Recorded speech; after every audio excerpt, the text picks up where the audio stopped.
Hello, Quiet Builder. There's a kind of leadership that doesn't get a lot of airtime.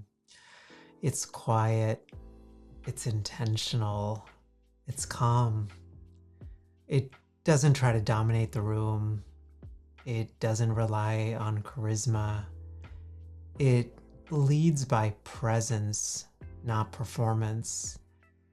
And yet, so many of us, especially those of us who are more introverted, have been taught that to be a good leader, we have to turn it on, show up louder, be more decisive, speak faster, move bigger, keep the energy up even when your inner battery is blinking red.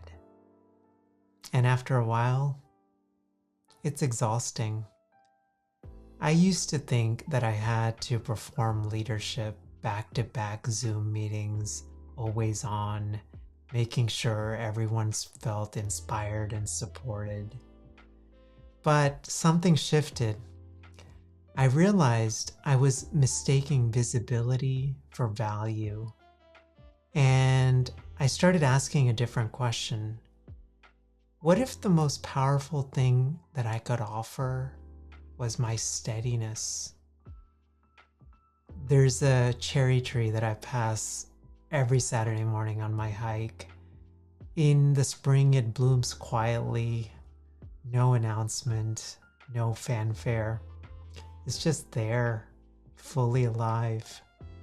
And every time I walk by it, it reminds me of something. That true leadership doesn't demand attention. It invites presence. That's the kind of leader I want to be. One who listens more than speaks, who holds space without needing to be the loudest, who builds trust, not with hype, but with steady consistency, discernment, and care. And how do we lead like that? Especially in places and spaces that reward performance. Here are a few of the things that I'm learning. First, redefine what presence means. You don't have to be the loudest voice in the room. You just have to be the clearest, the calmest, the most grounded.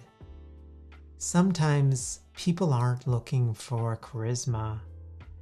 They're looking for someone who can hold complexity without collapsing. Second, protect your energy budget.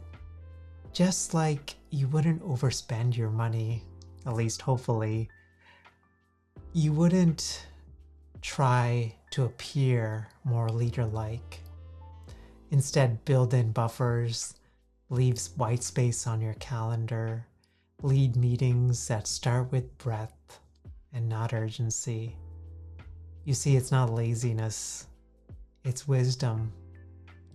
Third, lead through design, not reaction. Quiet leaders build systems that do the talking.